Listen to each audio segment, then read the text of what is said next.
इनके तो बड़े दावे थे जी दुआ ज़हरा मर जाएगी, मिट जाएगी, रुल जाएगी, कभी ज़हीर को छोड़ेगी नहीं। ये दुआ ज़हरा तीसरी बार कराची गई है, इससे पहले उसका माइंड चेंज कर सके हैं, नहीं कर सके, अब भी नहीं कर सकेंगे। दुआ ज़हरा ने लव मैरिज की है और वो डटी हुई है। जो दुआ ज़हरा की फीलिंग है, जो दुआ ज़हरा बता चुकी है, वो कहती है कि मेरा जीना मरना ज़हीर के साथ है। सिंध हुकूमत उनके साथ है, वहाँ के इदारे उसके साथ है, वहाँ के सहाफ़ी जो हैं मेहदी काज़मी के साथ। आप ये कहें कि जाली सहाफ़ी उसके साथ हैं, जो प्रोफेशनल सहाफ़ी हैं वो दुआ ज़हरा के साथ हैं। वकील ने तो बाकायदा अब ये भी ऐलान कर दिया कि जो यूट्यूबर्स थे जिन्होंने इस केस को हद से ज़्यादा उठाया, उनके खिलाफ कानूनी तौर पर कार्रवाई होगी। तो आप तैयार हैं जेल में जाने के लिए? आपकी गुफ्तगू से मेहदी अली काज़मी के तल्लक की बू आ रही है मुझे। आप पढ़ी लिखी बात करें मेरे साथ। आप कराची तक जाएंगे, पीछे उनका उसके पीछे केस को कवर करेंगे, मुलाकात करेंगे? बट साहब आप अपने आप को थोड़ा हाजिर दिमाग करें। हम अमेरिका तक जा चुके हैं, इंटरनेशनल कम्युनिटी हमारे साथ खड़ी है। इंशाल्लाह हक सच की फतह होगी और कानून की बालादस्ती होगी। आप मेहदी काज़मी साहब को कोई पैगाम दे दें? जो जिद पकड़ी हुई है, बेटी के सामने जिद नहीं होनी चाहिए। जहाँ पे बेटी आती है वहाँ पे पग्गे नीचे हो जाती हैं। आपकी शैला रजा ने भी आपको बता दिया था कि बेटी ने मर्जी से शादी की है और वो नहीं मानने वाली। अस्सलाम वालेकुम नाज़रीन, मैं हूं आपका मेज़बान इर्तज़ा भट्ट और आप देख रहे हैं आरपी प्रोडक्शन। नाज़रीन, दुआ ज़हरा का नाम जब भी आता है वो आपको ये शख्सियत लाजमी नज़र आती होगी, क्योंकि ये हर दुख सुख में दुआ ज़हरा के साथ साए की तरह रहे।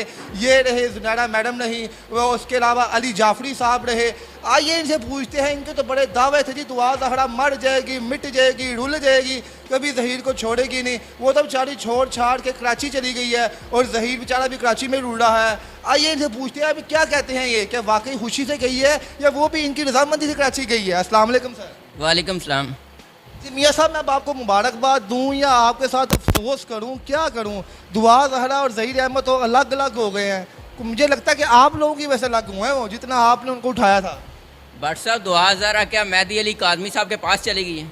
मुझे ये बताएं। दुआ ज़हरा अदालती हुक्म के मुताबिक शेल्टर होम में गई है। दुआ ज़हरा कहीं नहीं गई, उनका कराची में केस है और केस फाइट कर रहे हैं। पहले तो वो देखिए ना, आप उनके शहर में भी नहीं थी, वो लाहौर में थी, कहीं भी पहले किसी और सिटी। अब तो वो कराची में। आपको नहीं लगता अब उसके माँ बाप भी कराची में है, खुद भी कराची में है? क्या उसके माँ बाप उसका जहन बदल देंगे, अपनी तरफ राग़ब कर लेंगे वापस, और जो दुआ जो है ज़हीर को फटे नैन लगा देगी? ये दुआ ज़हरा तीसरी बार कराची गई है, इससे पहले उसका माइंड चेंज कर सके हैं, नहीं कर सके, अब भी नहीं कर सकेंगे। दुआ ज़हरा ने लव मैरिज की है और वो डटी हुई है और उसकी जो स्टेटमेंट है सबसे इंपॉर्टेंट वही है और वो अपनी स्टेटमेंट पर कायम है। आपको लगता है आने वाले वक्त में बेशक वो 1 साल रहे कराची, 2 साल रहे, 4 साल रहे, उसके दिलो दिमाग में ज़हीर अहमद ही फिक्स है? जो दुआ ज़हरा की फीलिंग है, जो दुआ ज़हरा बता चुकी है, वो कहती है कि मेरा जीना मरना ज़हीर के साथ है। और ज़हीर का क्या हाल होगा? ज़हीर को तो आप लोगों ने लटका दिया है ना, जो दुआ ज़हरा बेचारी फिर शेल्टर होम में चली गई, वहाँ पे प्रोटेक्शन हाउस में, वो सेफ है। ज़हीर तो नहीं ना सेफ, ज़हीर की जान तो अभी भी ख़तरे में है। ये बताएं आप, क्या आप नहीं लगते आप लोग कसूरवार हैं इस चीज़ के? ऐसे लव मैरिज में कई साल तक जो लड़का और लड़की होती है उनकी जान ख़तरे में होती है। आपने भी माजी के ऐसे केसेस देखे होंगे जिसमें जो भी लव मैरिज करता है, जिसमें वालदैन लड़की के रजामंद नहीं होते, उनकी जान को हमेशा ख़तरा होता है। लेकिन वो कराची में गए हैं, उनके वकला केस लड़ रहे हैं और इंशाल्लाह अच्छी खबर आएगी। आपके अंदाजे के मुताबिक कितने साल तक दुआ ज़हरा और ज़हीर अहमद अब अलग अलग रहेंगे? दुआ ज़हरा का उसी दिन केस ख़त्म हो गया था जब उसने 164 के बयानात दिए थे। कोई भी कानून को समझता है तो उसे पता है कि 164 के बयान के बाद अगवा वाली बात ख़त्म हो जाती है, लड़की को ज़बरदस्ती वाली बात जो होती है ना वो ख़त्म हो जाती है। वो केस पहले दिन ही ख़त्म हो गया था। अब सिर्फ़ और सिर्फ प्रेशराइज़ कर रहे हैं और इलीगल प्रेशराइज़ कर रहे हैं और इसमें पूरी सिंध हुकूमत है और इंशाल्लाह ताला अल्लाह के करम से जीत हमेशा हक सच की होगी, दुआ ज़हरा की जीत होगी। सिंध हुकूमत उनके साथ है, वहाँ के इदारे उसके साथ है, वहाँ के सहाफ़ी जो हैं के साथ है। आपको क्या लगता है दुआ ज़हरा इन तमाम चीज़ों से जीत पाएगी? आप ये कहें कि जाली सहाफ़ी उसके साथ हैं, जो प्रोफेशनल सहाफ़ी हैं वो दुआ ज़हरा के साथ हैं और दुआ ज़हरा इंशाल्लाह केस जीतेगी। ये टोटली स्टेटमेंट होती है लड़की की और लड़की की स्टेटमेंट पे केस है। लड़की जैसे ही बयानात देगी सब कुछ ठीक हो जाएगा। उनके वकील ने तो बाकायदा अब ये भी ऐलान कर दिया कि जो यूट्यूबर्स थे जिन्होंने इस केस को हद से ज़्यादा उठाया, तो उनके खिलाफ कानूनी तौर पे कार्रवाई होगी। तो आप तैयार हैं जेल में जाने के लिए? आपकी गुफ्तगू से मेहदी अली काज़मी के तल्लक की बू आ रही है मुझे।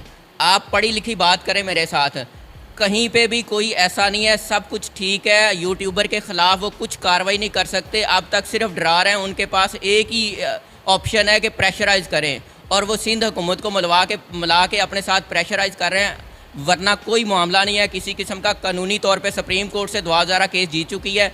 सिंध हाई कोर्ट का पहले ऑर्डर था जिसमें दुआ ज़ारा को उसने सिंध हाई कोर्ट ने शोहर के साथ भेजा था। अदालत ने लोअर कोर्ट ने दुआ ज़ारा को शोहर के साथ भेजा है। लाहौर हाई कोर्ट ने दुआ ज़ारा को शोहर के साथ भेजा है। ये जो ऑर्डर हैं ये ख़त्म नहीं हो सकते।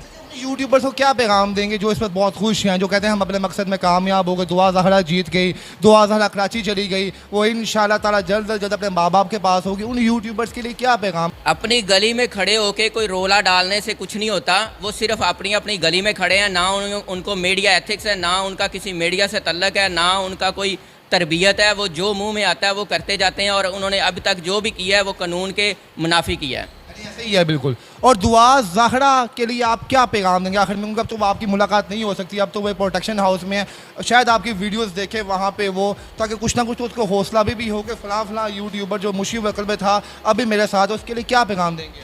दुआ ज़हरा की आपने मुस्कुराहट देखी थी दारुल अमान से जाने से पहले? वो मुस्कुराहट ये थी कि उनको एक अच्छा वकील अली हसन जाफरी साहब मिल गए हैं।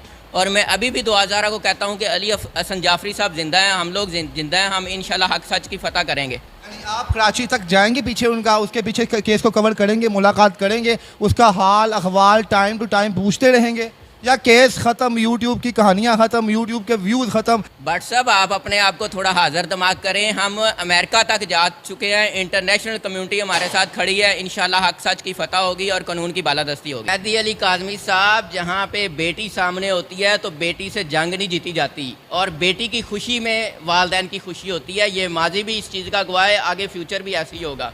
आपने जो ज़िद पकड़ी हुई है, बेटी के सामने ज़िद नहीं होनी चाहिए। जहाँ पे बेटी आती है वहाँ पे पग्गे नीचे हो जाती हैं।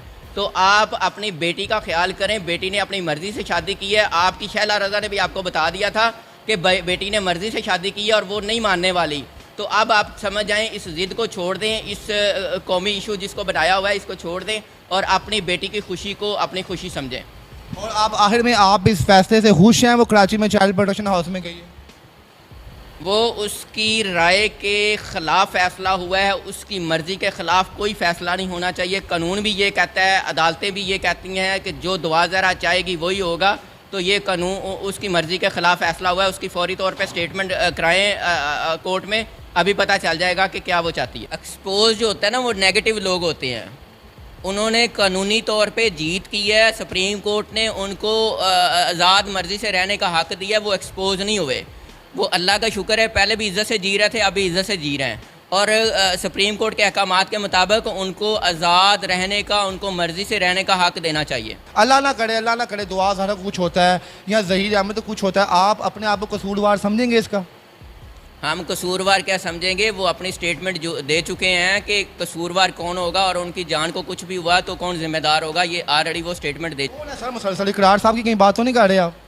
मैं हर उस बड़े और छोटे बंदे की बात कर रहा हूँ जो अपने आप को खुद साख्ता सहाफ़ी समझते हैं और सहाफ़ी इक़दार के मुनाफी काम कर रहे हैं। सहाफ़ी की ख्वाहिश रखने वाले के मुंह से हमेशा सहाफ़त की खुशबू आनी चाहिए, ना कि झूठ की बदबू आनी चाहिए। वाम उनको आप क्या पैगाम दें? अवाम को गुमराह किया जा रहा है। अवाम चूँकि मासूम हैं, अवाम का मैं गुनाह नहीं समझता। उनको झूठे यूट्यूबर गुमराह कर रहे हैं। वो ज़ुनैरा महम साहबा का चैनल देखें, वो न्यूज़ टुडे देखें, वो Bilal current affair with Bilal साहब का चैनल देखें, उनको हक़ाइक़ मुकम्मल तौर पे समझ आ जाएंगे।